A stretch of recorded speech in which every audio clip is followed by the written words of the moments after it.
యూరోప్లో కూడా ఒక దేశం తర్వాత ఒక దేశము కార్మిక వర్గం చేతుల్లోకి వెళ్ళిపోతుంది, కమ్యూనిస్టుల చేతుల్లోకి వెళ్ళిపోతుంది అనే ఉద్దేశంతో అక్కడ పాలక వర్గాలు ఆలోచిస్తూ వచ్చారు.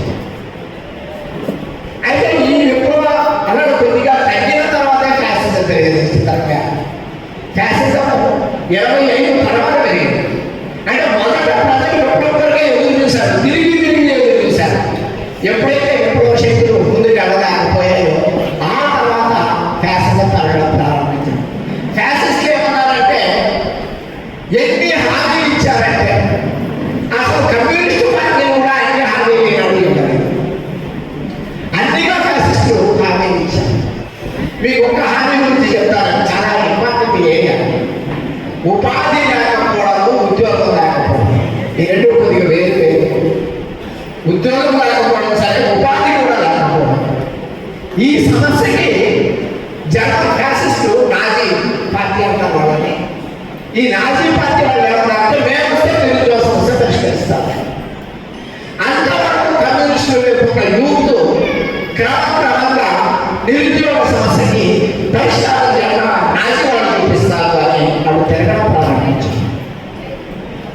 ఇంకొకటి ఏమైందంటే ఇటలీలో అయితే జనసామాన్యము, మధ్య తరగతి, రైతులు, యువకులు ప్రాణాలను పెంచడానికి రెడీ అయిన యువకులు ఆ పరిస్థితుల్లో అందరూ విప్లవం చూస్తున్నారు. అక్కడ విప్లవం జరగకపోతే వీళ్ళేమని హామీ ఇచ్చారంటే మేము ఒక కొత్త వ్యవస్థని స్థాపిస్తాము, మీ సమస్యలను అందులో పరిష్కారం చేస్తాము అనే పద్ధతులు ఇచ్చారు, నినాదాలు ఇచ్చారు. నెమ్మదిగా యూత్ వైపు వెళ్ళిపోయారు, కార్మికుల వైపు వెళ్ళిపోయారు, మధ్యతరగతి వాళ్ళ వైపు వెళ్ళిపోయారు. వెళ్ళిపోయిన నిరుద్యోగ సమస్య వాళ్ళు చూపించిన పరిష్కారం ఏంటో తెలుసా? అంటే ఫ్యాసిజం ఒకసారి గట్టిగా నిలబడిన తర్వాత వాళ్ళు ఏమన్నారంటే ఇటలీలో జరిగిందంటే అందరూ విప్లవం ఎదురు చూస్తున్నప్పుడు సంఘటిత కార్మికులు అంటే ప్రభుత్వ రంగంలోనే కాకుండా ప్రైవేట్ రంగంలో కూడా పెద్ద పరిశ్రమల్లో జాబ్ సెక్యూరిటీ ఎవరికైతే ఉంటుందో, నెలవారీ జీతాలు ఎవరికైతే వస్తాయో ఈ సంఘటిత కార్మిక వర్గం ప్రజలందరూ విప్లవం ఎదురు చూస్తే వాళ్ళు మా జీతాలు పెంచాలని పోరాడారు. మీకు అర్థమవుతుందా? ప్రజలందరూ తమ సమస్యల పరిష్కారము, సమాజం మారడం గురించి ఆలోచిస్తున్నప్పుడు ఇటలీ కార్మిక వర్గం ఏం చేసిందంటే మా జీతాలు పెంచాలని పోరాడారు. ఆ కార్మిక వర్గమే మాకు నాయకత్వం వహిస్తుందని ప్రజలు ఎదురు చూస్తున్నారు. కార్మిక వర్గంలో 2 విభాగాలు ఉన్నాయి. ఒక విభాగం వాళ్ళకి రెగ్యులర్ ఎంప్లాయ్మెంట్లు, పెద్ద పెద్ద శాలరీలు ఉంటాయి. 80% మంది కార్మికులు కాదు, భారతదేశంలో అయితే 93% కార్మికులు క్యాజువల్ లేబర్ పని చేస్తున్నారు. 7% మంది మాత్రమే వాళ్ళు నెలవారీ జీతాలు వచ్చే రెగ్యులర్ ఎంప్లాయ్మెంట్ ఉన్నవాళ్ళు. ఈ 7% మంది కూడా ఈ 93% మందిని కలుపుకోతారని 93% మంది చూస్తున్నప్పుడు ఆ 7% మంది విప్లవాన్ని పిలిపివ్వడానికి బదులు, సార్వత్రిక సమ్మెకు పిలిపివ్వడానికి బదులు, బంధుకు పిలిపివ్వడానికి బదులు మా రైల్వే ఆపేస్తాము, మా సీపోర్ట్లు ఆపేస్తాము, మేము స్ట్రైక్ చేస్తున్నాము మా జీతాల కొరకు అనేసరికి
అనుకునే పరిస్థితి మనం చేయకుండా మన జీవితాల గురించి చెప్పాలంటే ఈనాడు పరిస్థితి ఎట్లా వచ్చిందంటే ప్రభుత్వ రంగ ఉద్యోగులకి ఉపాధ్యాయులకి వ్యతిరేకంగా అధికారంలో ఉన్న పార్టీలు జనాన్ని విజయవంతంగా సమీకరిస్తున్నారు. చాలా విజయవంతంగా. మన టీచర్లు అంటే నా పేరెంట్స్కి మంచి టీచర్లు కూడా వాళ్ళు గౌరవించడం మానేసారు. తెలియదు టీచర్ అంటే మనకి వ్యతిరేకం, గవర్నమెంట్ మనది, టీచర్ మన శత్రువులు. మా జగన్ గవర్నమెంట్ పేరు బాగా వ్యతిరేకత డెవలప్ చేశారు టీచర్లు. వాళ్ళతో పని చేయించుకోండి, గవర్నమెంట్ డబ్బులు ఇచ్చి వాళ్ళకి పెట్టింది, మీ డబ్బులు వాళ్ళ చేత మీరు పని చేయించుకోండి అని ఎగదోశారు. అంటే పాలక వర్గము కార్మిక వర్గాన్ని రెండు పొరలుగా విభజించి మెజారిటీ కార్మిక వర్గాన్ని కనీస హక్కులు ఉన్న ఉపాధ్యాయ వర్గం మీదకి, ఉద్యోగ వర్గం మీదకి, సంఘటిత కార్మికుల మీదకి, పబ్లిక్ ప్రైవేట్ రంగ పరిశ్రమలో ఎక్కువ జీతాలు చూసుకుంటున్న వారి మీదకి ఎగదోశారు. ఫ్యాషన్ తాలూకా ప్రధాన లక్ష్యమే. ఇప్పుడు మనం ఆలోచించుకోవాలి, సంఘటిత కార్మిక వర్గానికి మరిన్ని జీతాల కొరకు పోరాడాలా, అసంఘటిత కార్మిక వర్గానికి ఉద్యోగం కొరకు, ఉపాధి కొరకు, కనీస వేతనం కొరకు పోరాడాలా? ఏది మన ప్రయారిటీగా ఉండాలి? మీ ప్రయారిటీస్ నాకు తెలుసు, బాగానే ఉంటాయి కాబట్టి అంటే మనం థియరిటికల్ పర్స్పెక్టివ్లో మనం చూసుకుంటే మన ఆచరణ ఎంత షార్ప్గా చేసుకోవడానికి మనకి అవకాశం. సో జర్మనీలో ఫ్యాసిజాన్ని అప్పుడు ఏమన్నారంటే కార్మిక వర్గ విప్లవాన్ని అణిచివేయడానికి వచ్చిందని చెప్పారు. ఆనాటికైతే కరెక్టే, కానీ అది ఎలా రాగలిగిందంటే కార్మిక వర్గంలోనే విభజన తీసుకురావడం ద్వారా మాత్రమే రాగలిగింది అన్న విషయాన్ని దృష్టిలో తీసుకుంటాం. వాళ్ళు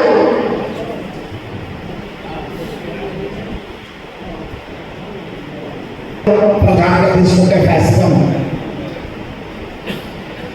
ఇంకొక విషయం ఏంటంటే మనం అనుకుంటాం కార్మిక వర్గానికి వ్యతిరేకంగా. ఈ మధ్య నేను ఫ్యాసిజం మీద ఒక పుస్తకం రాయడం వరకు చాలా వైడ్గా అనేక పుస్తకాలు చదవాల్సి వస్తుంది. ఆయన సందర్భాల్లో కూడా వాళ్ళు కార్మిక వర్గం మీదే కాదు, మొత్తము మధ్యంతర వ్యాపారస్తులు ఉంటారు కదా, అంటే చిన్న మధ్యతరగతి వ్యాపారస్తులు, చిన్న మధ్యతరగతి ఉత్పత్తిదారు, లేకపోతే చిన్న మధ్యతరగతి హోటళ్ళు, షాపులు, అంటే కార్పొరేట్ సంస్థలు ఒకవైపు, జనసామాన్యం ఒకవైపు, కానీ మధ్యతరగతిగా కొన్ని పొరలు ఉంటాయి. ఇప్పుడు ఉదాహరణకు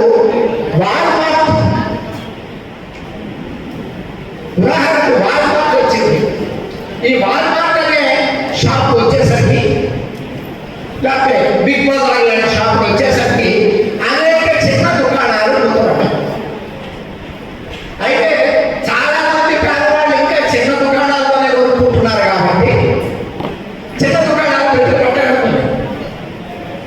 కానీ వాల్మార్ట్ కూడా ఏం కోరుకుంటున్నారంటే చిన్న దుకాణాల వాళ్ళకి లైసెన్స్లు ఇవ్వద్దు. వాల్మార్ట్, బిగ్ షాప్ ఇట్లాంటి వాళ్ళకి లైసెన్స్లు ఇవ్వాలి, చిన్న దుకాణాల వాళ్ళకి లైసెన్స్లు ఇవ్వద్దు. అంటే ఇంతవరకు చిన్న దుకాణాల వాళ్ళు ఏ విధంగా అయితే అమ్ముకొని వాళ్ళు చిన్న చిన్న లాభాలు తీసుకొని బ్రతుకుతున్నారో వాళ్ళ బ్రతుకులు మీద దెబ్బకొట్టాలి, వాళ్ళ లాభాలు మాకు మారాలి. లేకపోతే చిన్న చిన్న బట్టల పరిశ్రమలు ఉన్నాయి, చిన్న చిన్న జిడ్డు మిల్లులు ఉన్నాయి.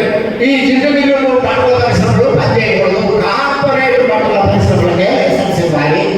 వీళ్ళందరి వల్ల పొగ ఎక్కువైపోతుంది, పర్యావరణం పాడైపోతుంది. మేమైతే తక్కువలో చేస్తాము, వాళ్ళే తక్కువ లేదు, వేరే విషయం.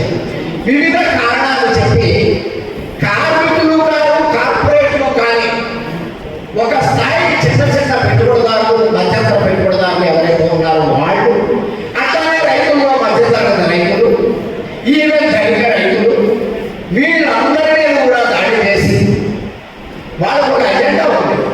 ఎజెండా ఏంటంటే ప్రభుత్వ భూములన్నీ కూడా కార్పొరేట్ సంస్థలకే రాసి పెట్టాలి. వాళ్ళ ఎజెండా నెంబర్ 1. నెంబర్ 2, ప్రభుత్వ సంస్థలు వైపు స్టీల్ ఫ్యాక్టరీ ప్రైవేట్ పరం చేస్తాం అనుకుంటారు విశాఖపట్నం. ఆ ఆంధ్రుల హక్కుని ఉమ్మడి ఆంధ్రప్రదేశ్లో సాధించుకున్న స్టీల్ ఫ్యాక్టరీ అని దానికి ప్రైవేట్ పని చేస్తున్నారు. పబ్లిక్ రంగ సంస్థలన్నింటినీ కూడా ప్రభుత్వం చేతుల్లో ఉన్న పబ్లిక్ రంగ సంస్థలన్నింటినీ కూడా ప్రైవేట్ పరం చేయాలి, కార్పొరేట్ పరం చేయాలి. రెండవ డిమాండ్. మూడవ డిమాండ్ ఏంటి? ప్రభుత్వం చేతుల్లో ఏం లేదు, ప్రైవేట్ ఆస్తుల మీద.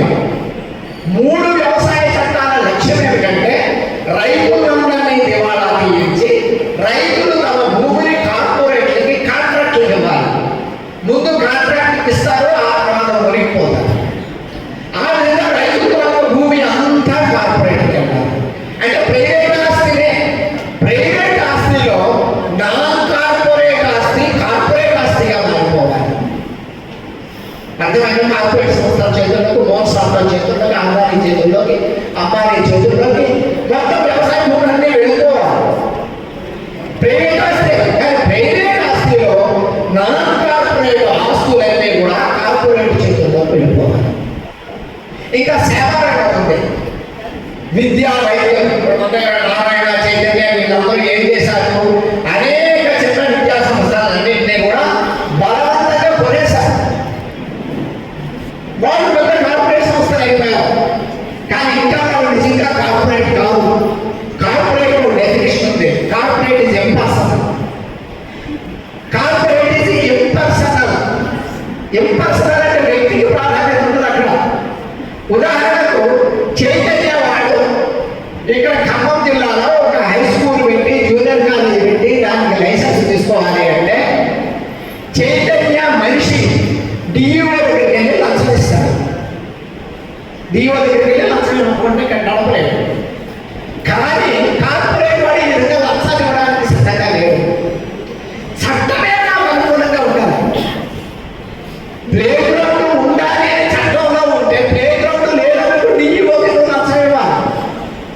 లేకపోతే క్వాలిఫైడ్ స్టాఫ్ ఉండాలని చట్టంలో ఉంటే క్వాలిఫైడ్ స్టాఫ్ లేనప్పుడు లంచం ఇవ్వాలి.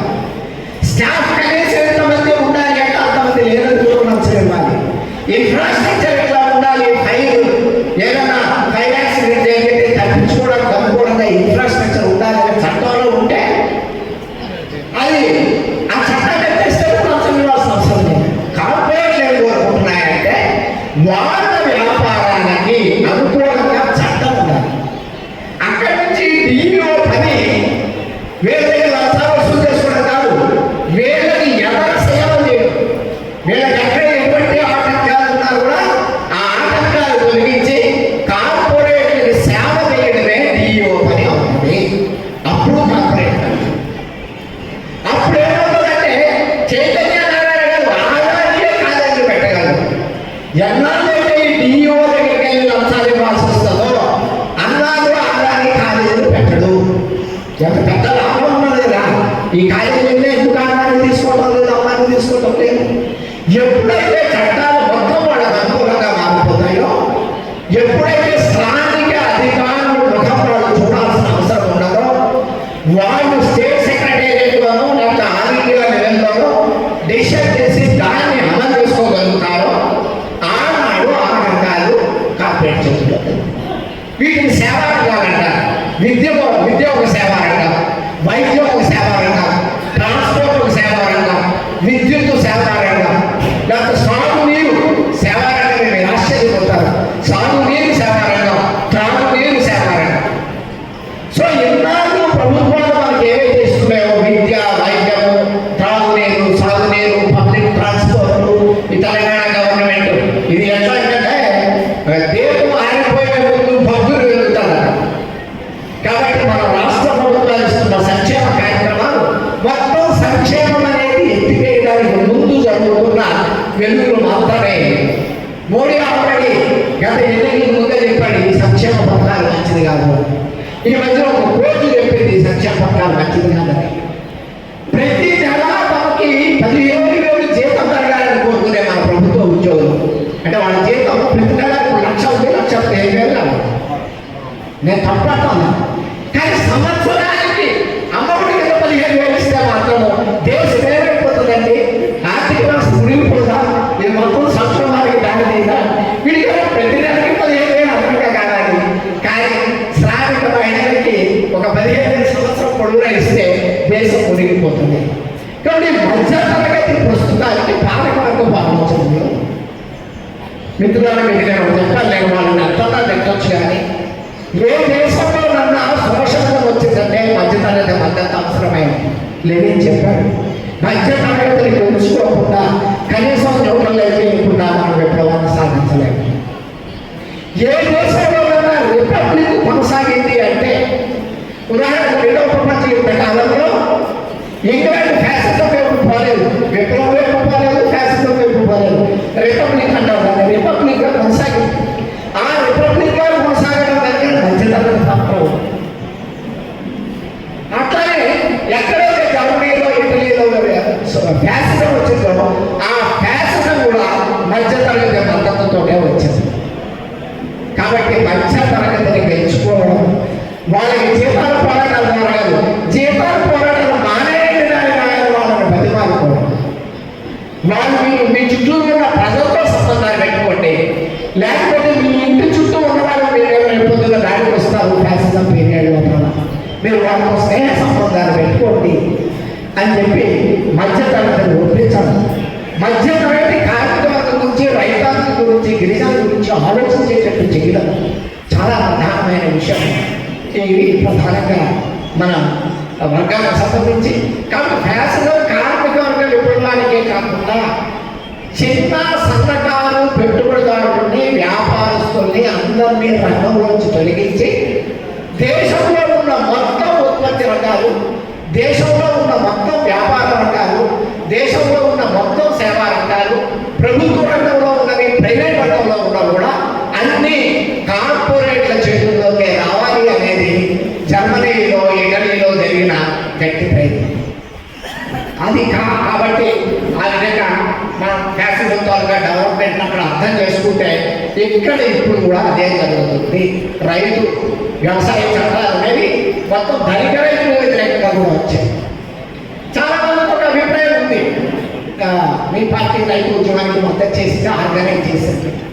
కానీ ఒక ప్రశ్న ఏమంటే ఇది ధనిక రైతుల ఉద్యమం అని కొంతమంది చర్చించారు. ప్రధానంగా ట్రాన్స్కైపులు అందరూ కూడా స్టార్టింగ్లో ఇది ధనిక రైతుల ఉద్యమం అని ప్రచారం పెట్టారు. ఫీల్డ్లో తెలిసిన వాళ్ళు తెలుసుకుంటారు. సన్నకారు అయితే ఆయన 3 ఎకరాల భూమి ఉంది, 1/2 హెక్టార్ భూమి, హెక్టార్ భూమి ఉంది. ఇక్కడ ఈ హెక్టార్ భూమిలో ఉన్న రైతు ఎరువులు, పురుగు మందులు, విత్తనాలు మార్కెట్ నుంచి కొనుక్కోవాలా లేదా? మార్కెట్ నుంచి కొనుక్కుంటున్నాడా, తానే తయారు చేస్తున్నాడా? తానే తయారు చేసే విషయం 3 దశాబ్దాల కిందనే పోయింది. ఇప్పుడు ఎరువులు, పురుగు మందులు, విత్తనాలు మార్కెట్లోనే కొంటున్నాడు. దానికి క్యాష్ కావాలి కదా, డబ్బులు కావాలి కదా. అట్లానే ఇంట్లో విద్య కొరకు ఖర్చులు, వైద్యం కొరకు ఖర్చులు, బట్టల కొరకు ఖర్చులు, ఇల్లు కట్టుకోవడమో, రిపేర్ చేసుకోవడమో, మెటీరియల్ ఖర్చులు, ఈ ఖర్చులన్నిటికీ కూడా మళ్ళా డబ్బులే కావాలి. మరి ఈ డబ్బులు కావాలి అంటే విత్తనం కూడా కొనుక్కోవాలి, పనిముట్లు కొనుక్కోవాలి. ప్రతి సంవత్సరం కొన్ని పోతుంటే కొన్ని పనిముట్లు కొనుక్కోవాలి. లేదు ట్రాక్టర్ చేత దున్నించుకోవాలి అంటే ఆ ట్రాక్టర్ రెంట్ కట్టాలి. ఆయన దగ్గర ఉండదు, ట్రాక్టర్ రెంట్ కట్టాలి. ఏ విషయం ఉపయోగిస్తే వాటి రెంట్ కట్టాలి. వీటన్నిటికీ హార్డ్ క్యాష్ నోట్లు చేతిలో ఉండాలి. అంటే సన్నకారు పేద రైతులు కూడా తమ పంట పండించి పంటని మార్కెట్లో అమ్మి ఆ వచ్చిన డబ్బులతోటే ఎరువులు, పురుగు మందులు, విత్తనాలు కొంటున్నాడు. విద్య, వైద్యము, పనిముట్లు, బట్టలు, గృహ వసతి, ప్రతి దానికి ఆయన డబ్బులు అవసరం అవుతున్నాయి. కాబట్టి పేద రైతు కొన్ని సందర్భాల్లో నాకు స్వయంగా తెలుసు, తనకి సంవత్సరం చివరి వరకు ఉండాల్సిన తిండి గంటలు ముందుగానే అమ్ముకొని తనకు కావలసిన కంపల్సరీ అవసరాల్ని మార్కెట్లో కొనుక్కుంటున్న పరిస్థితి. కాబట్టి గిట్టుబాటు ధర అనే డిమాండ్ సన్నకారు పేద రైతులకు సంబంధించింది కూడా. ఆ కారణంగానే అంత పెద్ద ఎత్తున మనకి పంజాబ్, హర్యానా, వెస్ట్ యూపీ ఆ ప్రాంతంలో బాగా వచ్చారు. ఇక్కడ వాళ్ళకి ఒక హక్కు ఉన్న హక్కు తొలగిస్తున్నారు కాబట్టి పెద్ద ఎత్తున వచ్చారు. మనకి ఆ హక్కు మొదటి నుంచి కూడా అంత పెద్దగా లేదు, చాలా తక్కువగానే మనకు ఉంది. మార్కెట్ ఆడంలో మనకి పెద్ద న్యాయం జరగడం లేదు. కాబట్టి రెస్పాన్స్ రెస్పాన్స్ తక్కువ ఉంది, కానీ ఈ డిమాండ్కి చాలా పొటెన్షియాలిటీ ఉంది, చాలా బలం ఉంది అన్న విషయాన్ని నేను దృష్టికి తీసుకొస్తున్నాను. ఈ విధంగా కార్మికులు, రైతులు, గిరిజనుల తాలూకా సమస్యలు ఉన్నాయి. ఇప్పుడు మనము వర్గ సమస్యలన్నింటినీ